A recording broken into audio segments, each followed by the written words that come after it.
What's up everyone, and welcome back to another video. As you can tell from the title, we will be analyzing Garyvee's public speaking skills.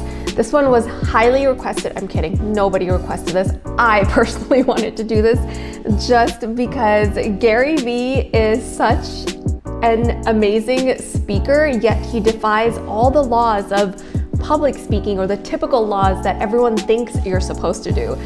So I thought it was a great idea to take a look at his public speaking style.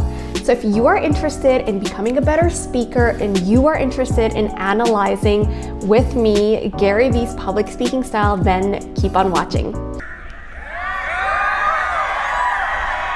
This is super duper fun for me. Obviously, I'm in a point in my life where I get the great luxury of going around the world and speaking and visiting all sorts of great places, but to be back where I grew up feels fucking amazing.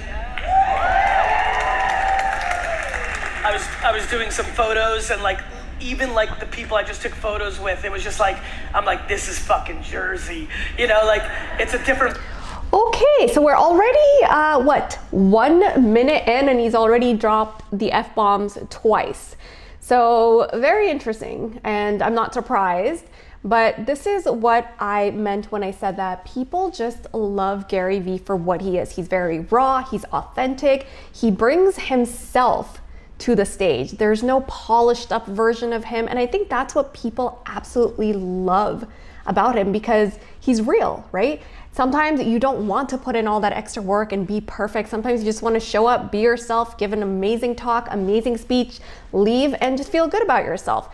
Now, you do have to remember also his audience is very different too. So his audience likes this stuff. If you are a professional at a work environment, you might not be able to just be yourself, drop those F-bombs and speak in any way that you want. You might have to have a more polished version of yourself. So obviously he's an entrepreneur and he caters to an audience that wants to just be themselves and that's very real and that just want to do the things they want to do and not care about how they sound, how they look. Speaking of how he looks, let's take a look at what he's wearing. He's just wearing a basic black hoodie. There's a phone number on it. I'm not sure exactly what that number is for, but basic black hoodie. And anytime I see him dressed up, that's pretty much what he's wearing. So he's stayed true to that, very casual, did not dress up, and he's always like this. He's always in jeans, he's always very casual, and you know what? It's working for him. So let's keep going. I hope he doesn't drop any more F-bombs. I'm not sure how that would work with YouTube, but I might need to mute a couple of things here and there, but let's keep going. Flavor, and I'm really excited to be here. So let's go right into it. I want to talk about a bunch of different stuff. I've allocated some time for Q&A, so we'll line up for that at some point. But really, what's really interesting, actually, right before 2 seconds before I took the stage, a gentleman grabbed me. When I spoke in Nashville, we did a consulting session thing beforehand, so I got 2 hours with different people, and he just grabbed me and he's like, hey, I just want you to know, I know you got to take stage right now, but I took your advice and I quit my job, but I also moved back to San Diego to do it, and I decided to pursue happiness over money. And it really hit me. Obviously, when you go on stage, getting something that feels that nice right before you... All right, let's pause here for a second. Now, take a look at his hands. I don't know if you were paying attention to his hands, but his hands were in his pocket. Now, anytime I work with my clients, anytime you look at public speakers, they typically always have their hands out. We prefer to, use your hands as much as you can. Never have them in your pocket. That's always a big no. Do not keep your hands in your pocket, but Garyvee always keeps his hands in his pockets. Not always, but for the most part, he crosses his arms, which is always a big no that we teach people not to do. He always uses his arms to, kind of hold himself. And I think a part of that is because he's just very casual and he doesn't care to, try to use his arms to try to sell you on something or whatever that he wants to do. But what I love that he does do is he does take out his arms, his one hand at one point, and he starts, speaking and talking. So typically you would want to see more hand movement. You would not want to have your hands in your pockets, but like I said, it works for him. His audience is very different. Everybody loves it. But if you are in a more professional environment, you do want to keep your hands out. And I think the other thing we need to note here is also that he already has such a great following, loyal followers that love him, that believe in him, that trust him, which is why him holding his hands down there, in his pockets, doesn't really make that much of a difference. But if you are standing up in front of a newer crowd, you want to have your hands out and open because you want to invite the audience into what you are saying. You don't want to hold any barriers. You don't want to create any barriers with your hands, like crossing your arms, keeping your hands in your pocket and all that stuff. So I feel like he can get away with it just because he is Garyvee. People already love him, but let's keep going. Oh, one more thing I noticed is that he doesn't move around that much. We're almost 2 minutes in. He's pretty much been standing in the same area, and it sounds like it's a pretty big stage that he's on. So you would have typically want to, move around, go from one end of the stage to the other end. And what I'm seeing here is that he's standing still. He's not moving around too much.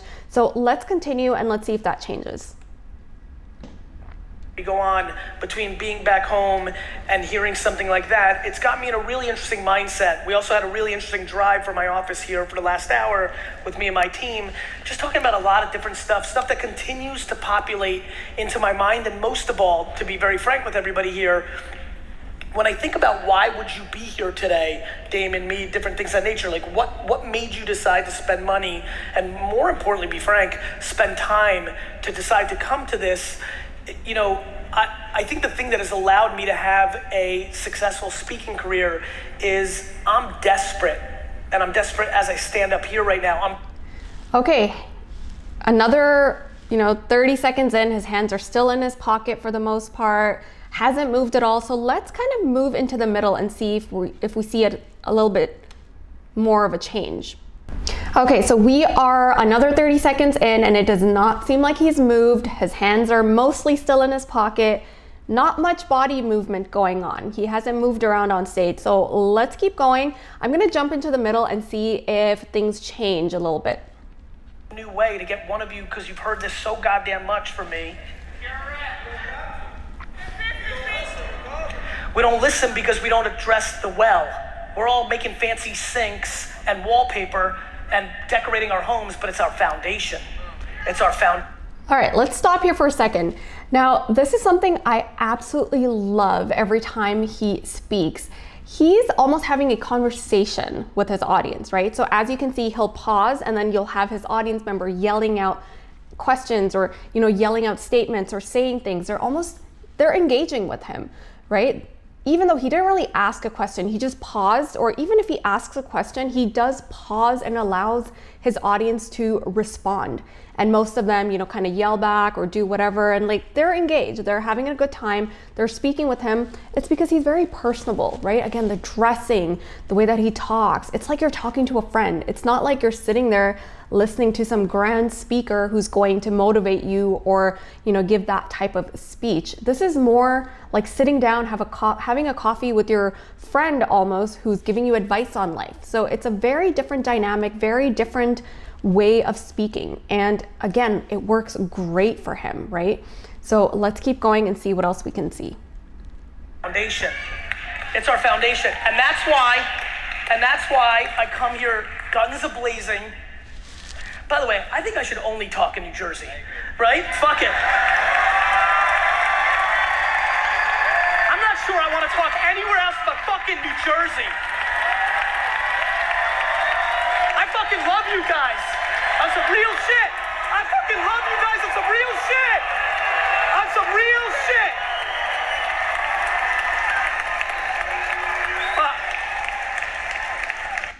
Okay, let's pause here. You guys saw the audience. People absolutely love Gary. And they love him in a way that they show it. Everyone's standing up, they're cheering, they're, waving at him, they're smiling, everyone's having a good time. He's having such a great time. And I think that's something we can definitely take away from Garyvee, is enjoying yourself when you're on stage, right? It doesn't always have to be so nerve-wracking. You don't always have to be so uptight, so perfect. Your hair doesn't always have to be perfect. Your clothing doesn't have to always be, impeccable. You don't always have to be perfect. And that's kind of a message he always sends out. And people love this. Obviously, now things are changing so much too. There was a time where if you were up there like this, people would be like, okay, they wouldn't take you serious enough. Now people value more what you're saying than the way that you look and the way that you dress, which is amazing. Great news for all of us, because this is something, that we can take away as speakers. Let's keep going, see what else we can find.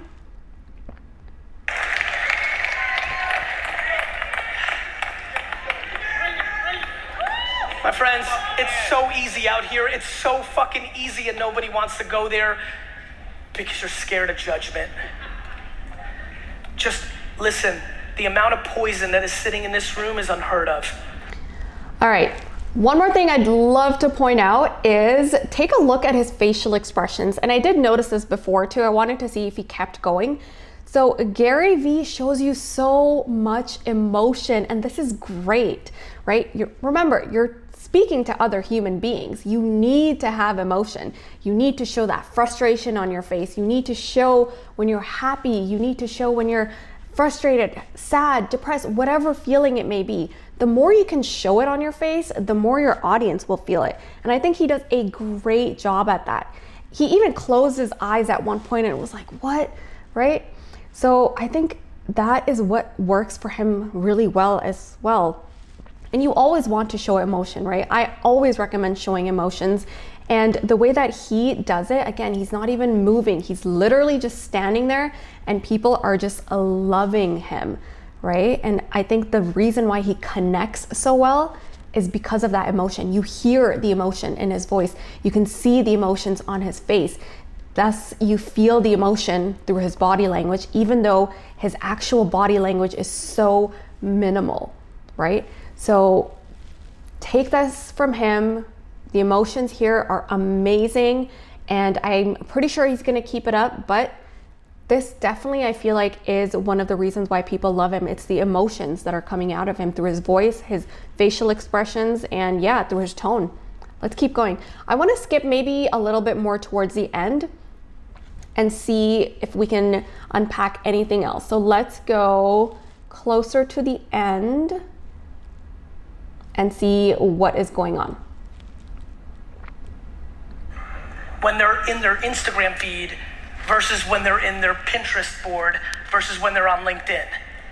This is a mindset, context, content game, not just a content and blast to all platforms. That's what I would do. Can I gift you my Of course, new book? happy to do it. Let's go. Hi. First I want to say, Oh, thank you. you're the shit. I binge watch you before I go to sleep, so I am all up in your face before I go to bed. My name is Meg. I started my business, Curly Hair Alchemist. Love it. I just went digital, so I have a salon. Okay. I've been open. I've had a brick and mortar for a year, but Okay. I've been open under myself for 3 years. Okay. I do about 1,600 services a year, so that means I touch 1,600 people's heads. Yes. I'm the top stylist. I plan on hiring people next year. I don't know how to do that. I'll figure it out. Can I give you a quick one on that? Please. Don't overthink it. Yeah. Tell them the truth. Yes. And when they don't deliver on the truth, fire them. Okay. People struggle with scaling shit like you're doing. Just people overthink it. Yeah. All right, let's pause here. Another thing that I noticed about him, before I forget, I really want to mention this, is his energy. His energy is so high, right? Even though he's not moving, even though he's not doing anything, his energy, the level of his energy is like up here, and people are eating it up. They love it, right? So I think that's also combined with the emotions, combined with the tonality, combined with his voice. It's really working for him. Now, the other thing that I love that he's doing, and I always recommend doing this, and I see him do this a lot, when you're getting up and speaking in front of an audience, you don't want to just speak the entire time, right? And he always does this. So we are now, it's 55 minutes in. He's taken out time, take out at least 10 to 15, 20 minutes even to have a Q&A with your audience, right? And that's exactly what he's doing. He's stopped talking and he's listening to his audience. He's asking them questions. Hey, what question do you have? And notice how she gave him, you know, she told him the company name. Hey, this is my company name. And it had so much to do, you know, she has curly hair, so it's called Curly Hair Alchemist. And he was like, I love it.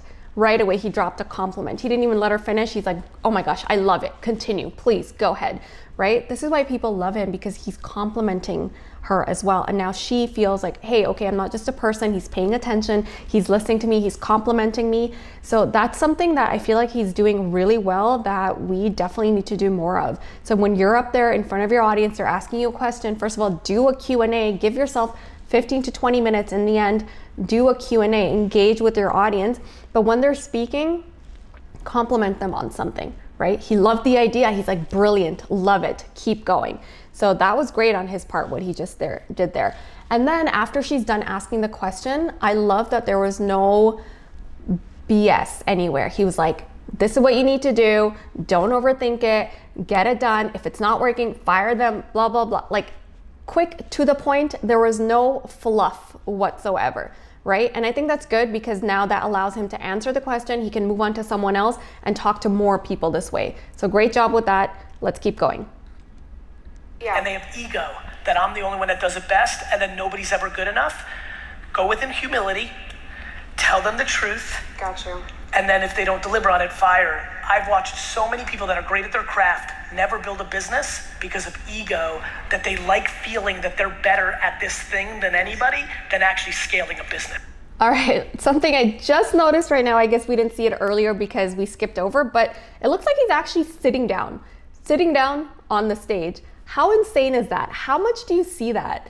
You don't ever see that. You don't ever see a speaker walking around, talking to people, asking questions and sitting down, right? You never see that. So him sitting on stage, again, this is him being personable. This is him saying, hey, I'm one of you. He's almost come down to the level of where the woman is. So they're looking eye to eye. He's not looking down at her. He's come down to her level. And as he's speaking, you can see he's looking at her eye to eye.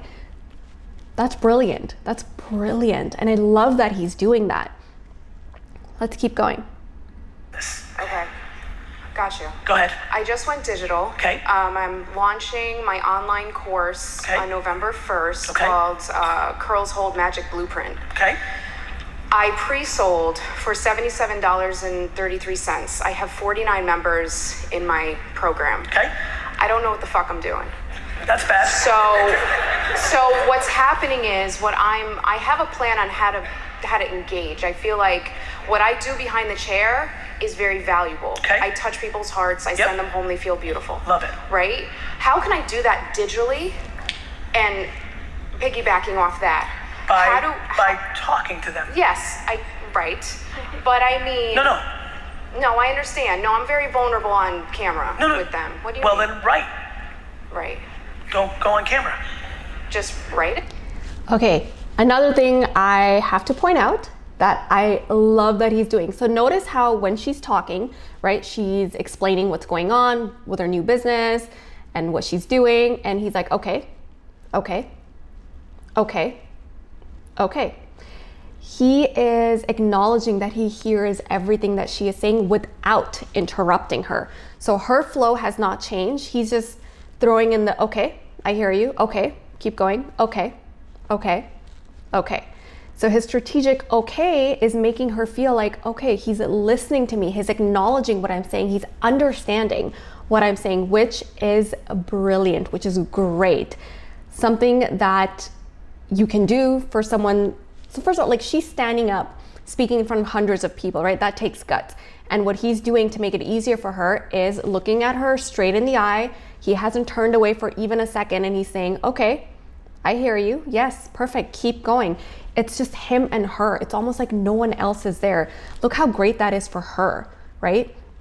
And because of that, if you treat your audience member that way, other audience members will feel like, oh my God, that was a great experience, the way that he was talking to her. It's going to want other people to stand up and ask questions as well. And I'm sure in his conferences, people probably, like hundreds of people, put up their hands and they want to be able to speak with him. And that's great. That's a sign of a good speaker. That means that your audience trusts you, they love you, they want to communicate and engage with you. So that is a great thing to do. As someone is speaking, say, okay, acknowledge everything that they're saying without interrupting them. Let's keep going. I'm gonna skip ahead a little bit and see how he answers another question. I do think the last little bit, that's all he's doing, answering questions. So let's look at one more. Eventually. Okay. And right now my question is do I start engaging with clients in a smaller market like Pennsylvania, or move to a bigger market like California? Do you want to move to California? I would move anywhere to make this happen. Do you think it's too competitive in California? Based on what the market is for what we're providing as our services, no. Then you should go to California. Done. Thank you. 2 more minutes. Okay, so what I like that he did with that gentleman there is he asked more questions, right? He almost coached this person into deciding what to do. So that person asked him, what should I do? And he asked more questions. Hey, do you think it's too competitive in California? Do you want to move in California? Do you want to do this? And it got the person thinking and making up, coming to a conclusion, him or herself, thinking like, oh yeah, I do want to move, or I do want to do that. So amazing what he just did there, because this was literally 2 seconds of him coaching, helping that person realize what they want to do, what path they want to take. Boom, boom, boom, done, on to the next. And if you notice, as he was moving, he let his organizers or whoever he was talking to know, hey, give me 2 more minutes, right? It was also him saying, no, I don't want to end this. Let me continue talking to my audience members, right? Who doesn't like that? He's a people's person. He likes talking to people. What does that look like? If I was sitting in the audience right now, I'd be like, oh, wow.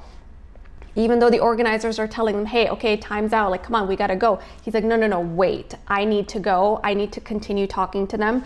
There are more people here. They are important. My audience is important. This is what works so great for him. He actually cares, and he shows it, and you can see it clearly while he's on stage that he cares about his audience, right? So I wanna stop here because I feel like this is really great. Like, I can really see now why people love him. He's a people's person. He's so approachable. He's personable. He's so authentic, and people love that. If we are now moving into a direction where you can be yourself, right? You don't have to pretend to be somebody else when you're on stage. You don't have to be perfect all the time. Yes, there are tools that you can use, there are techniques, there are tips, which I love teaching you guys, but at the end of the day, you want to still be natural. You still want to be yourself. Also, you need to pay attention to who your audience is, right? It's very different speaking to a 5-year-old versus how you would speak to maybe a 60-year-old, right? You would be giving 2 very different types of presentations. So his audience is a lot more open, accepting, they want to be authentic, thus the F-bombs that are being dropped, thus all these words. As you can see, his audience members are also swearing. So that's what's working for him. You have to really look at your audience and see what is it that you can get away with, how far you can go. If you're a funny person, be funny. But if you're in a professional setting, right, just make sure those jokes are acceptable in a work environment. But you still want to bring out that funny side in you because that's you, right? So you really need to find that sweet spot of where you can be natural, yet be professional, and be yourself and just have fun. This is a great example of how you could be enjoying your time as a public speaker. You can be enjoying your time giving your speech, presentation, delivering your message. It doesn't have to be so difficult, and Garyvee has shown us just that. So let me know what you think of Garyvee, what you like, what you don't like. I'd love to hear your thoughts. And if there's anyone else you'd like for me to analyze, please let me know. I honestly love doing these. They're so much fun. And every time I feel like I learn so much, and I'm hoping that you are able to take away a lot from this as well. If you are interested in similar videos to this, I do have an entire playlist on my channel on Public Speaking Coach reacts to different politicians, speakers, celebrities, lots of people. So do check out that video. I will post it somewhere here. And I will see you guys on the next one. Again, let me know in the comment section what you feel his speaking style is all about and what you like and what you don't like. I will see you guys soon. Take care until then. Bye.